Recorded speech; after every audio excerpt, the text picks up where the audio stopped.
warahmatullahi wabarakatuh. Selamat pagi, salam sejahtera untuk kita semua. Kami ucapkan selamat datang dan terima kasih kepada seluruh peserta yang telah meluangkan waktunya untuk dapat hadir dalam sesi webinar hari ini yang diselenggarakan oleh Law Firm IRA Karisma & Partners. Adapun tema dalam webinar hari ini berjudul Peranan Penting Corporate Lawyer bagi Perusahaan. Seorang corporate lawyer ini diharuskan bisa untuk bernegosiasi. Apakah itu pada saat sebelum terjadi masalah ya, adanya masalah di dalam perusahaan atau setelah masuk ke dalam persidangan gitu. Nah, selanjutnya legal due diligence ya, legal due diligence, audit hukum ya, merger akuisisi, investasi jual beli ya, itu harus dikuasai oleh seorang corporate lawyer. Dan selanjutnya advokasi hukum ya, advokasi hukum itu terkait dengan pembelaan, pendampingan, perwakilan perusahaan ya di lingkup litigasi maupun non litigasi yang tadi sudah saya sampaikan ya. Pembelaan, pendampingan itu harus dikuasai ya oleh seorang corporate lawyer itu sendiri. Nah selanjutnya, ini dibuat seperti ini ya, legal in-house dan retainer lawyer gitu, perbedaannya gitu ya. Jadi memang mungkin di dalam Zoom meeting ini juga ya banyak juga yang telah bergabung legal in-house atau mungkin lawyer ya. Nah ini memang sudah tahu ya untuk perbedaannya seperti apa gitu ya. Jadi kita buat seperti ini agar dari pengusaha itu sendiri juga bisa tahu, oh selain ada legal in-house dibutuhkan juga nih gitu ya retainer lawyer itu sendiri gitu ya, yang mana beberapa hal yang sudah dicantumkan di dalam poin ini ya terkait dengan hubungan ketenagakerjaan ya. Untuk legal in-house itu sendiri, pengalaman dan keahlian hukumnya di bidang tertentu ya. Nah, SDM-nya itu terbatas gitu ya, tidak seperti retainer lawyer. Kalau retainer lawyer itu kan gabungan lawyer di dalam satu law firm begitu ya. Jadi itulah yang bisa disampaikan. Dan ini poin-poinnya. Selanjutnya, retainer lawyer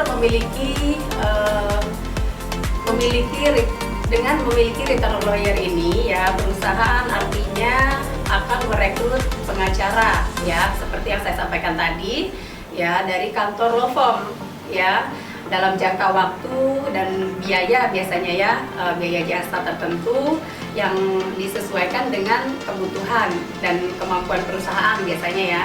Jadi perusahaan tersebut dan bisa dilihat misalkan kemampuannya seperti apa, apakah sudah besar, apakah mungkin baru running ya, itu biasanya sebagai corporate lawyer itu menyesuaikan juga gitu ya kemampuan dari perusahaannya sendiri itu ya.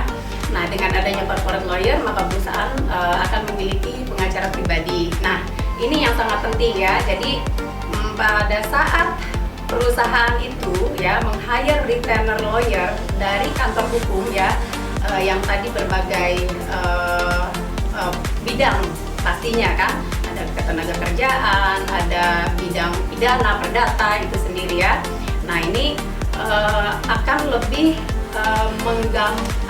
mempermudah dari perusahaan itu sendiri untuk mendapatkan konsultasi hukum ya. Misalkan dari perusahaan sendiri itu butuh untuk berkonsultasi dengan yang mengerti di bidang perdata.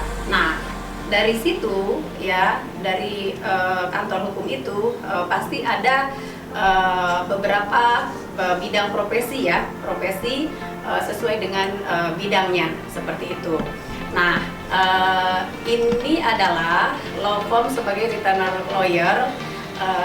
Saya buat tim pasukan khusus gitu ya. Nah, yang mana yang telah saya sampaikan tadi, tim pasukan khusus ini dari law firm pastinya ada profesi dari beberapa bidang ya, ada di bidang ketenagakerjaan gitu ya yang tadi saya sampaikan. Nah, apa yang didapat oleh perusahaan itu sendiri ya, yaitu konsultasi hukum. Konsultasi hukum tidak terbatas ya biasanya gitu ya, tergantung ya dari kantor hukum itu sendiri biasanya membuat perjanjian dengan perusahaan itu ketentuannya seperti apa. Nah, kalau pengalaman saya ya, pengalaman kami ya itu terbatas ya, selama itu mungkin jangan di jam tidur ya gitu ya. Jadi istilahnya gitu. Kapan saja bisa untuk berkonsultasi ya. Jika memang perusahaan itu membutuhkan konsultasi dengan pertanahan ya, profesi di bidang pertanahan, kita juga bisa kunjungan biasanya ke dalam perusahaan tersebut untuk memberikan advies hukum. Nah, terkait selanjutnya itu hukum bisnis ya. Ini hukum bisnis ini terkait dengan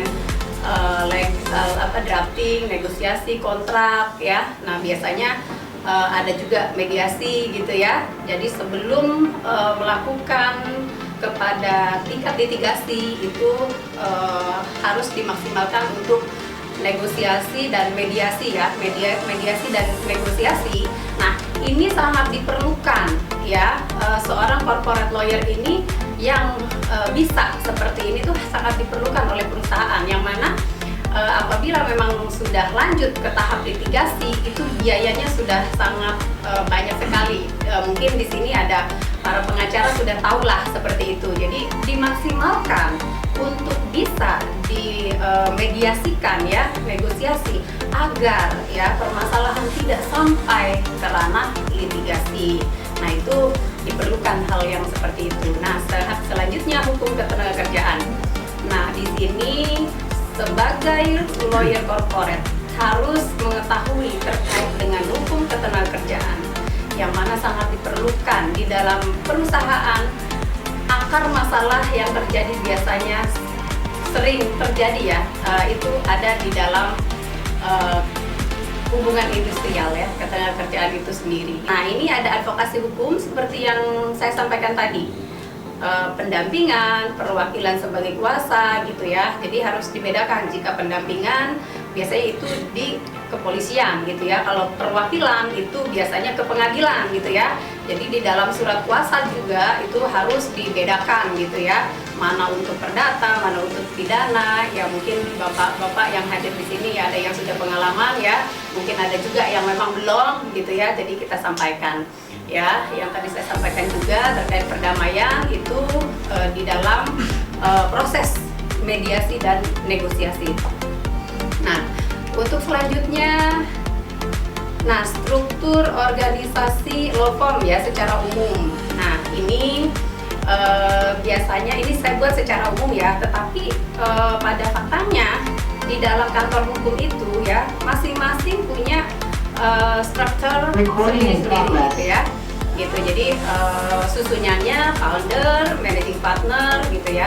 Nah, ini yang bisa nanti membantu perusahaan itu untuk melakukan pendampingan ya, untuk konsultasi gitu ya. Jadi untuk menjaga perusahaan itu sebelum permasalahan itu lanjut ke proses yang sangat panjang begitu. Selanjutnya, nah kesimpulannya ya, peran corporate lawyer itu apa? Keharusan utama dari seorang corporate lawyer itu adalah dapat menguasai berbagai bidang hukum ya, yang tadi saya sampaikan. Harus mampu bertindak mewakili ya, mewakili perusahaan gitu ya, harus dari berbagai macam lah kondisi yang dibutuhkan perusahaan gitu ya. Nah, untuk retainer lawyer sendiri itu penggunaan jasa retainer lawyer sebagai corporate lawyer ya, bagi perusahaan dapat memberikan kebutuhan ya, perlindungan hukum yang komprehensif dan hanya terbatas kepada hubungan jasa kerjasama, sehingga memberikan efisiensi ya terhadap perusahaan itu sendiri ya. Jadi dibandingkan akan mengalami permasalahan litigasi yang sangat panjang gitu ya. Jadi dengan meng-hire-nya retainer lawyer itu sendiri ada efisiensi lah di dalam perusahaan itu sendiri. Nah, law firm sebagai retainer lawyer ya, kantor hukum yang saya sampaikan tadi pada umumnya memiliki struktur organisasi yang ruang lingkup tersendiri begitu ya, dari lawyer ya, berbagai macam profesi begitu. bidang ya, bidang bukan profesi itu kan lawyer gitu ya, jadi bidangnya apa gitu, seperti itu. Nah, sekian pemaparan dari saya ya. Semoga apa yang saya sampaikan ini bermanfaat. Corporate lawyer dalam litigasi gitu ya Pak ya. Nah, Bapak kan selain dosen juga ini kan lawyer ya gitu ya Pak ya. Ya, ini saya ingin bertanya ya, dalam Bapak menangani permasalahan perusahaan gitu ya. Nah, concernnya di mana nih Pak untuk masalah perusahaan itu sendiri? Apakah harus ada izin atau apa gitu ya terkait perizinan tersebut?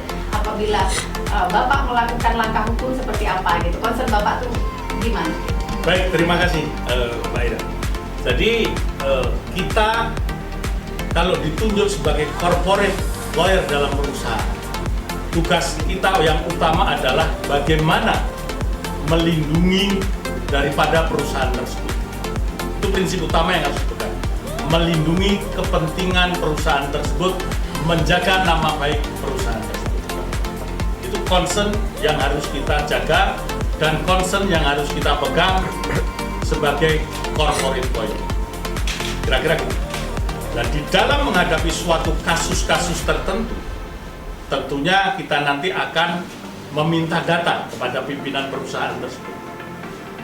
Nah, dalam hal ini tentunya data-data tersebut kita harus pesan kepada dewan direksi atau perusahaan tersebut bahwa yang diberikan kepada kita itu adalah data yang benar-benar. Jangan ada yang ditutup-tutupi.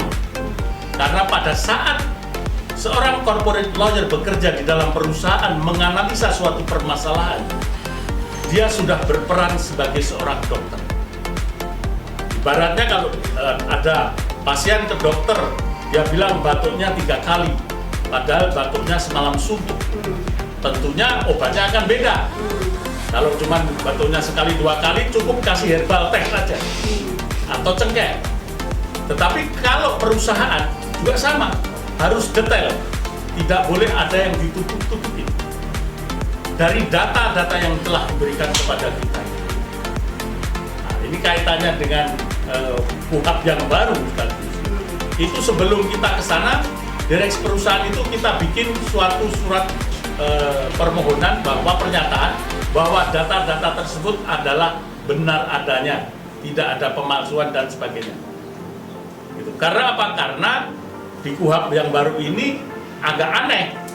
Agak anehnya yaitu yang menggunakan misalnya ada pemalsuan itu bisa dimintain pertanggungjawaban. Itu untuk melindungi kepentingan kita sebagai corporate lawyer.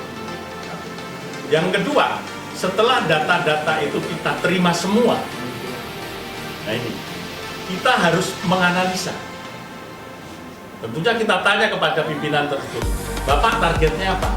Targetnya bla bla bla bla. Datanya mana Pak? Bapak diminta bikin kronologis dulu. Kronologis, uriannya kayak apa? Setelah itu baru kita analisa. Di dalam praktek sehari-hari, kita menggunakan analisa memang agak berbau-bau ekonomi dalam hal ini, yaitu kita menggunakan analisa SWOT analisis. Artinya dari kasus yang ada yang mau kita tangani, itu kira-kira kekuatannya apa? Ya kan? Kemudian weakness-nya, itu kelemahannya apa? Dari kasus itu kelemahan yang kita punyai apa? Kemudian opportunity-nya apa? Peluangnya untuk memenang itu bagaimana? Kemudian dari data tersebut yang kira-kira memojokkan kita atau mengancam perusahaan kita, itu apa? Itu harus tuntas dulu. Dari analisa tersebut kita baru akan memberikan legal opinion kepada perusahaan. Ini loh Pak, obatnya kira-kira ini. Peluangnya ini Pak, sedangkan kelemahan kita ini, ancaman kita ini Pak, itu harus jelas di situ. Dengan demikian pimpinan perusahaan tidak akan bingung-bingung lagi. Oh ya, ini resikonya dan sebagainya. Mitigasi risiko harus kita kelola sehingga seorang direktur utama ataupun pimpinan perusahaan bisa lebih mudah mengambil keputusan dan kegiatan bisnisnya masih tetap jalan dengan fokus utamanya. Karena apa?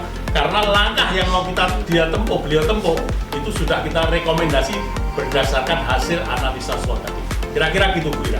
Luar biasa Pak, luar biasa Pak. Terima kasih banyak Pak. Nah selanjutnya Pak, yang ingin saya tanyakan, pernah tidak gitu Bapak mengalami di dalam perusahaan tersebut ya, padahal biasanya sudah ada legal in-house gitu ya. Nah tetapi terdapat perusahaan ini yang memang izinnya belum lengkap gitu Pak. Nah itu gimana menurut Bapak ya sebagai corporate lawyer itu sendiri ya, dan apa sih sanksinya untuk perusahaan itu jika memang melanggar gitu ya. Nah itu, dan peranan corporate lawyer ini bagaimana nih menyiasati hal ini gitu ya, gitu. Izin Bapak, mohon disampaikan. Baik, jadi memang di dalam perusahaan itu kerap kali kadang-kadang banyak muncul itu, ini PT-nya sudah lama Pak, sudah tidak beroperasi 10 tahun ada yang begitu baru nongol sekarang. Kemudian ada yang perizinannya juga sudah out of date, sudah tidak berlaku, atau bahkan kurang komplit dan sebagainya. Nah tugas kita yang pertama adalah kalau bisa itu kita lengkapin dulu dokumen-dokumen tersebut. Tentunya kita kalau kaitannya perizinan kan dengan Departemen Hukum dan HAM dan sebagainya kan. Nah itu kita harus melakukan pendekatan ke sana, apakah masih bisa diurus atau tidak, dilengkapi atau tidak. Karena itu kalau tidak dilengkapi atau ya tidak dilengkapi legalitasnya, maka itu bisa mengakibatkan suatu perbuatan yang timbul akibat legalitasnya yang sudah tidak jelas itu bisa menimbulkan permasalahan hukum yang baru. Kira-kira gitu.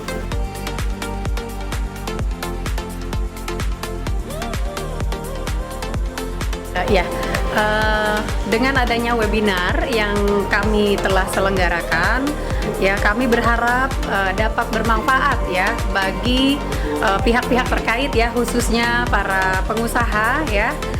Dalam hal ini kami ya bertujuan untuk memberikan pengalaman dan langkah-langkah hukum yang dapat ditempuh ya oleh seorang corporate lawyer itu sendiri. Nah, peranan penting ya dalam hal ini kami mengangkat webinar ya dengan judul peranan penting ya seorang corporate lawyer untuk perusahaan ya, bagi perusahaan.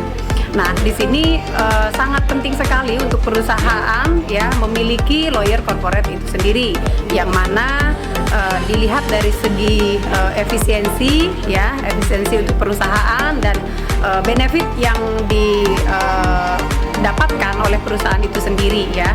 Jadi terkait dengan webinar ini saya sampaikan sekali lagi, semoga dapat bermanfaat untuk semuanya.